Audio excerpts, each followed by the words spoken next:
political party funding is that it ends up becoming a donation with either an implicit or an explicit quid pro quo.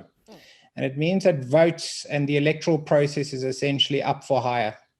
And that is an extremely dangerous outcome for a democratic society. So I think that on the one hand, transparency helps to diminish that, because it makes it clear who's basically donating, and therefore what the potential incentives might be of a particular party. But it also has the possibility of changing the structure of funding, so that it also makes sure that smaller parties have an opportunity to campaign effectively as well, and not ones that are immediately close to power. Now, Professor, I mean, in the same breath, there are some concerns and criticisms that have come to the fore as well. We're just looking at perhaps the minimum and maximum amounts that, donors will have to perhaps issue for them to have to declare it. I want to look at those amounts and then also look at some of the gaps that come to the fore. I mean, the issue of people channeling through various other sources, etc. How are we going to mitigate against some of those challenges in lieu of this act being signed? Yeah, so this was one of the issues that I think a number of people would have raised before, in that they didn't want a minimum, they wanted complete disclosure to prevent people essentially laundering money into particular parties. So making sure that you have multiple small donations through various people to disguise who's making one large donation. And I think on the maximum donation, it also removes the tendency then for a party to effectively design its policies around a particular set of donors who are not properly representative of South Africa. So I think it is actually important to regulate the amounts coming into political parties. The only problem becomes circumvention of the framework and enforcement of the framework, because I think that it's going to become inevitable that people are going to try and game this framework. And it will be important to make it as difficult as possible for that to happen. All right, so I think just before we get to some of the consequences and the powers of the Electoral Commission at large, I then just want to also look at some of the concerns, on the donors front. Obviously, some saying that it might intimidate donors from potentially donating, obviously disclosing private donors. Now, when you look at that, how is that issue also going to be navigated in the issue of public interest and accountability at large?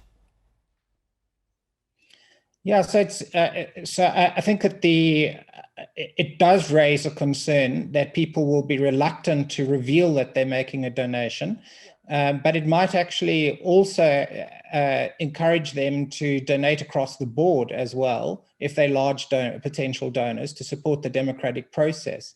But where one is essentially making large donations to one particular party, it suggests that there's potential excessive influence. And that is really what this is about. This kind of act is about dealing with. It will become a very difficult it'll become very difficult to kind of manage the democratic process in South Africa when it becomes all about patronage. And what we've seen over the last 20 years is that various forms of patronage politics have dominated how our democracy works. And that ultimately undermines the relationship of government to society and breaks the link. And we've had that link broken. So I don't think this will be an absolutely perfect tool, but I think it will become very important to regulating how and why people donate to political parties.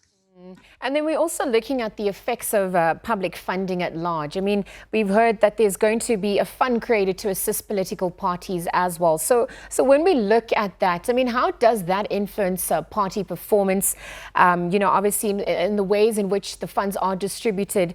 And then in the same breath, is this act also the scope of this act also going to be extended to internal party leadership campaigns, amongst other ways that the funds are ultimately used?